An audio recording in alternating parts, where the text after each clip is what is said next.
Gente, voltando de uma viagem à Armênia, o Papa Francisco deu uma declaração que causou, e ainda está causando, né, um enorme furor, uma polêmica muito grande. O Papa Francisco disse que o católico, né, que os cristãos devem pedir desculpas aos gays. Não só os gays, ele completou, também as mulheres, né, as questões relativas ao trabalho infantil, né, que são anos e anos.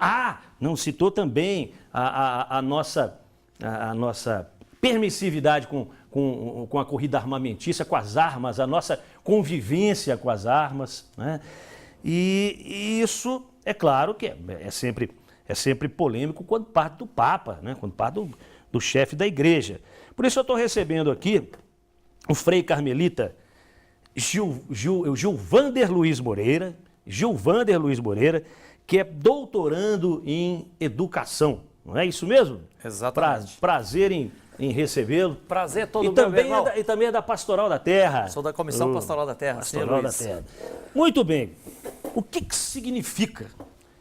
Seria um aceno, nós poderíamos entender como um aceno da igreja a um novo momento nessa relação com a diversidade?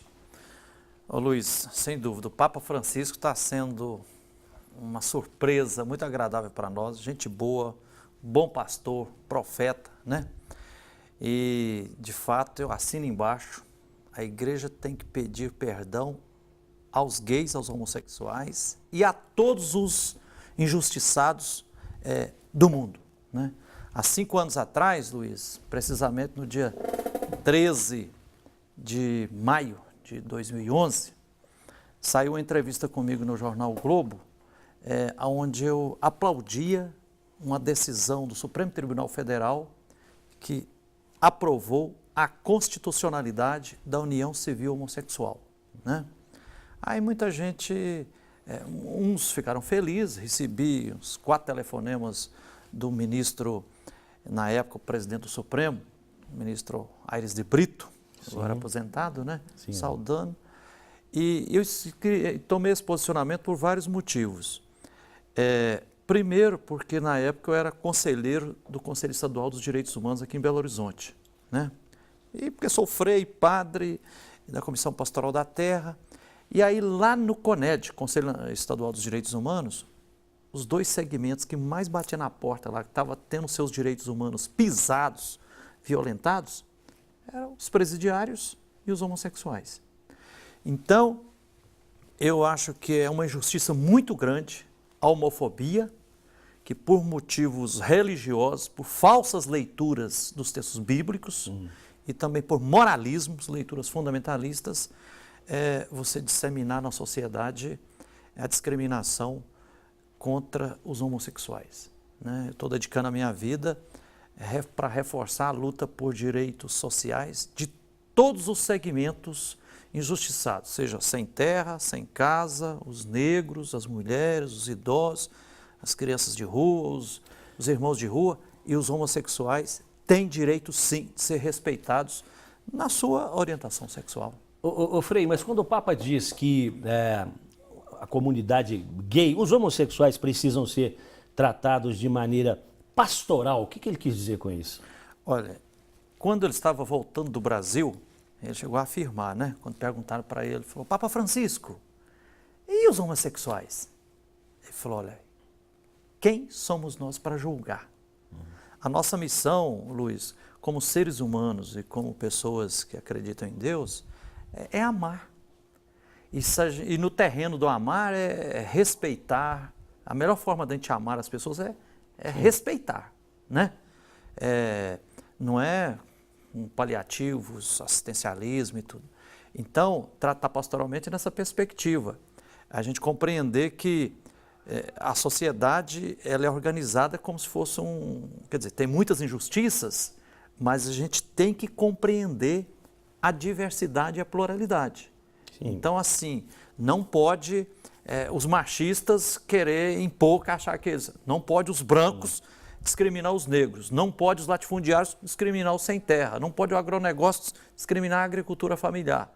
Assim também não pode os que têm orientação heterossexual discriminar e fomentar a homofobia. Em resumo, não pode haver civilidade sem respeito à diversidade. Quando o Papa Francisco tratar de forma pastoral, eu acho que é um pouco naquela perspectiva que o grande educador da pedagogia do oprimido, Paulo Freire, dizia, né?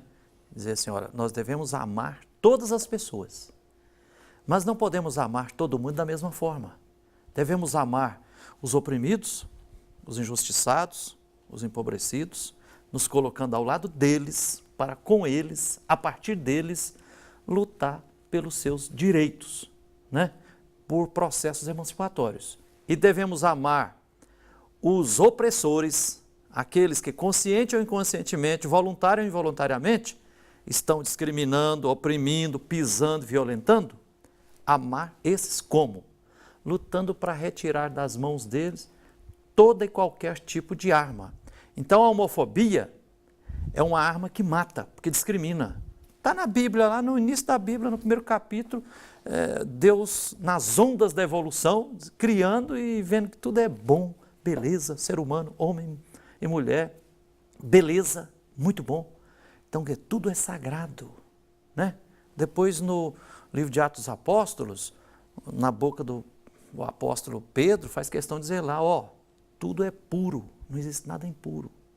Então, nós não, da forma que nós temos que lutar contra a ditadura militar, e nós temos que defender para revigorar, restaurar a democracia que está sendo pisada no Brasil, também tem que respeitar a orientação sexual das pessoas. Não é à toa que a turma da psicologia aí diz que de 12% a 14% da sociedade tem orientação homossexual. Então, muita gente que está distante, por questões religiosas, falsas interpretações da Bíblia, ou por questões morais, discrimina. Mas eu, Luiz, eu já tive a oportunidade, morando aqui, trabalhando ao lado do Frei Cláudio Van Balen, na Igreja do Carmo, no Carmo Sionho, aqui em Belo Horizonte, de conviver de perto e de conhecer muitas pessoas homossexuais, que são profundamente humanas e tudo, e muitos me diziam assim, falaram, olha, eu sinto, falou, sou homem e sinto tesão por homem. E mulher, eu sinto mulher. Falou, eu não pedi para ser assim. Então por que eu sou discriminado? Sim. Então nós não podemos discriminar, né? Uma vez teve um que falou assim, veio confessar, e falou, ó, Frei Júnior, gostei da sua homilia ontem e vim para confessar. E ele começou já dizendo assim, ó, ser gay é pecado? Aí eu não pude responder na bucha, né? Aí eu fui conversando e tal, ele falou, olha, porque eu aguentei as pontas sem contar para ninguém até meus 15, 16 anos, resolvi contar e agora minha família, lá na escola, onde eu ando, o pessoal está me crucificando. Ele falou, e eu sou uma pessoa que acredita em Deus. Aí diz ele que ele falou, outro dia eu li num livro da Renovação Carismática que dizia assim, ser homossexual não é pecado, vírgula, desde que não se coloque em prática. Aí ele falou assim, eu não consigo viver sem colocar em prática. Eu falei, está errado isso que está nos livros aí. O correto é assim, ó, deveria ser homossexual não é pecado, ponto final. E não vírgula, né? Aí falou, ó, Deus te perdoa, seja gente boa. Deu um abraço nele, ele saiu feliz. Ele falou, se você me dissesse que era pecado, eu ia suicidar. E hoje, Luiz, no Brasil tem mais de 200 pessoas todo ano que são assassinadas, vítimas da homofobia. Sim, não só os casos de assassinatos, nós já tivemos a oportunidade de debater isso aqui com profissionais da área e tal, mas como o suicídio entre adolescentes homossexuais é muito grande. Agora, Frei, eu queria te perguntar o seguinte, os mais precipitados, né, diriam que, poxa, uma guinada na igreja, no pensamento da igreja, inesperado, né? Mas, por outro lado, o próprio Papa diz que, com relação ao casamento gay, né, ainda está um passo atrás. A igreja ainda está com o pé atrás. E o próprio Papa disse que a igreja tem um outro desenho, expressão dele, a igreja tem um outro desenho dessa situação. Como é que você vê a questão do casamento gay? Olha, Luiz Boni, é o seguinte, os que se posicionam contra a união civil homossexual, que já está aprovada pelo STF, né? E no Brasil, no último censo, acho que no penúltimo censo do IBGE, acusou mais de 60 mil famílias homossexuais constituídas. Sim. Né? Então, a união civil, ela garante a convivência e, acima de tudo, a herança. Né? Não é justo a família estar discriminando, depois se apoderar dela. O casamento será um passo a mais. Né? E uns dizem assim, não podemos abrir isso porque isso vai assim, fazer crolar, desmoronar a família. Sim. Só, Luiz, que a gente tem que pensar, e hoje está cheio, por exemplo, na UFMG eu percebo, tem centenas de teses de doutorado mostrando que hoje família tem um perfil profundamente plural. O conceito hoje é muito amplo. Não é mais aquela família de 30, 40, 50 anos atrás. Sim. Então hoje nós temos mais de 30 tipos de família. Né? Hoje tem família que é a mãe com 5 filhos. Tem família que é o pai só com 3 filhos. Tem família que é a avó cuidando de 3 netos. Sim. Né? E assim, então eu acho que nessa diversidade, hoje tem mais de 100 mil famílias acampadas. Em Minas Gerais, mais de 50 mil famílias só nas ocupações urbanas. Então, dentro dessa pluralidade, deve haver espaço, sim, e ser respeitado também para que as pessoas que têm orientação homossexual constituam a família. Ô Frei, nós somos indiscutivelmente um país, um povo conservador, né? Povo extremamente conservador. Isso está refletido, inclusive, aí na nossa política. Nós temos políticos conservadores, né? Alguns até demais, alguns que eu diria até muito, muito radicais, né? Mas eles estão... A nossa sociedade está muito longe de conquistar esse...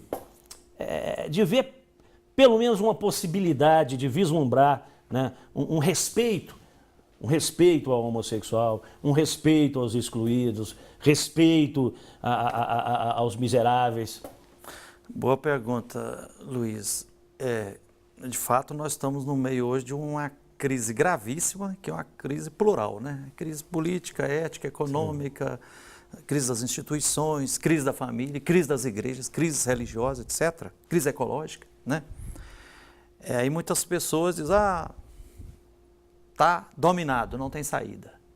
Mas, por exemplo, semana passada eu encontrei nas ruas de Belo Horizonte aqui, Fernando Francisco de Góes, que foi frei carmelita durante 14 anos, depois resolveu viver nas ruas. E está sendo um bom samaritano no meio das crianças, adolescentes e adultos em situação de rua.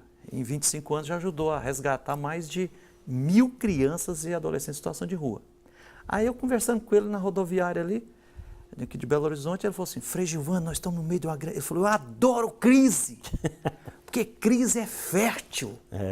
Então, eu sou esperançoso, Luiz, que eu acho que no meio dessa gravíssima crise, corrupção adoidada, um negócio nojento, né? Como tem. A política partidária está uma coisa horrorosa, o capitalismo nunca foi tão opressor como atualmente, né? A devastação ambiental está imensa.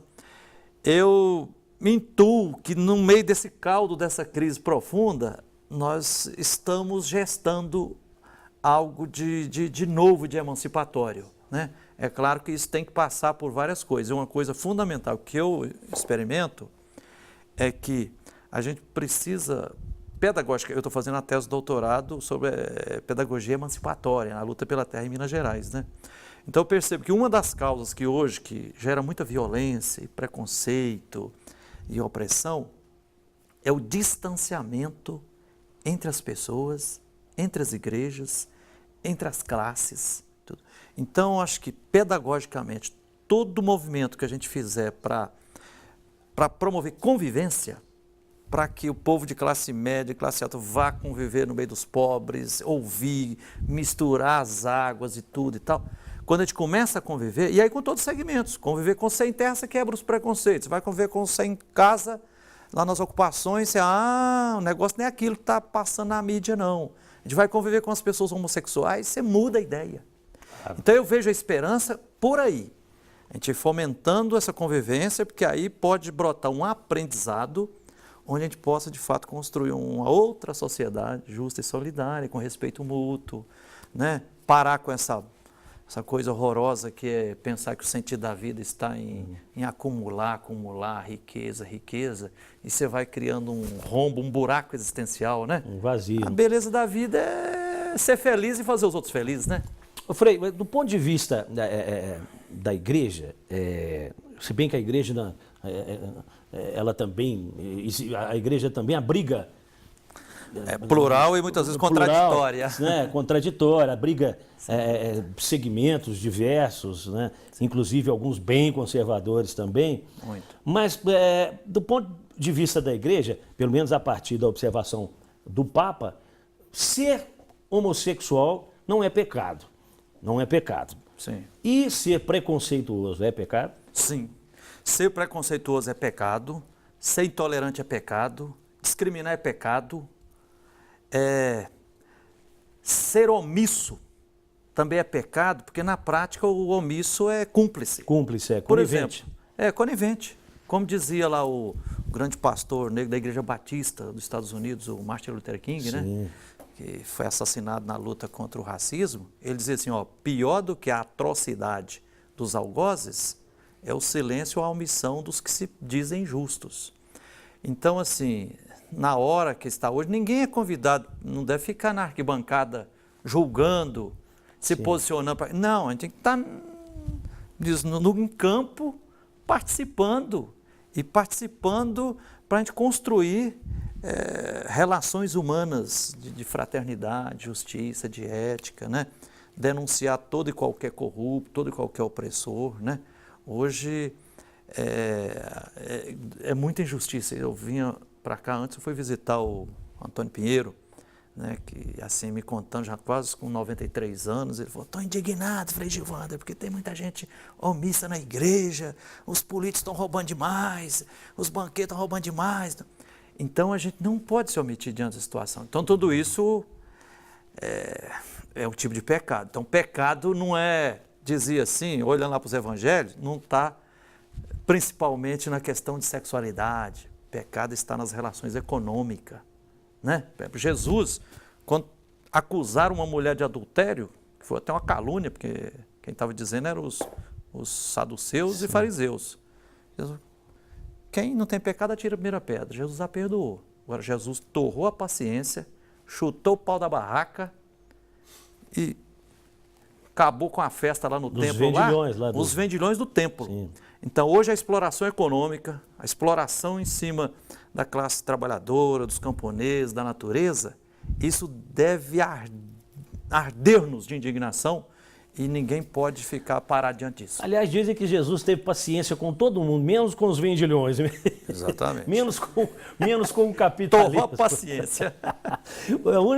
O único episódio em que Jesus desceu a borracha. Eu acho que a gente tem que parar com essa história. Hoje tem muitos segmentos de igrejas, não é só da igreja católica, de todas as igrejas, que aponta muito, fala, pecado, pecado, pecado, pecado, e fica centrão olhando no pecado como se fosse questão de sexual, de sexualidade.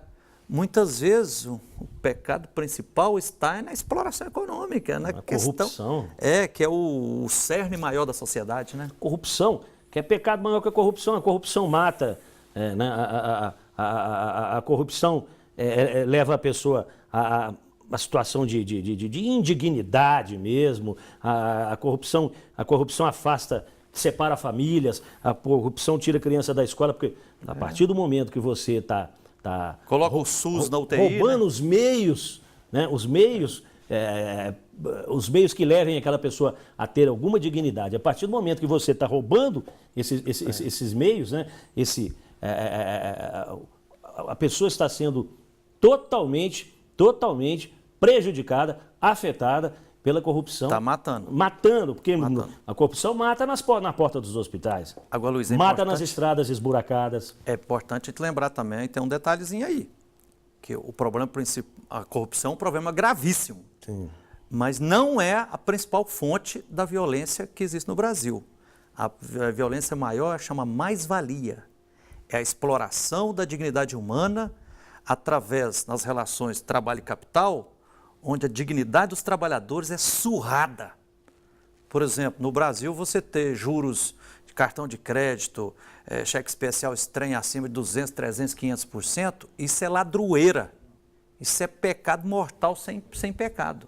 Então não é só corrupção que é o problema, não. A gente pode ver também assim, a exploração que os banqueiros, Sim. as multinacionais, grandes empresas impõem em cima do povo, igual as mineradoras aí, Samarco, Vale, BHT, chega a matar o rio e tudo. Quer uma exploração maior do que essa, né? Então é isso, Frei. Então, essa turma se encontra no inferno, né? Muito obrigado pela sua presença. Prazerão, viu? Muito obrigado pela sua presença. E pode esperar que o papo foi muito bom e nós temos tantos outros temas aí para debater. Pode esperar que nós vamos te incomodar lá de vez em quando com um telefonema, fazendo um convite. Ok? Conte conosco e vida longa para você e para o Tarde Mais. Obrigado. Gente, vamos fazer mais um intervalo comercial. Voltamos daqui um minutinho.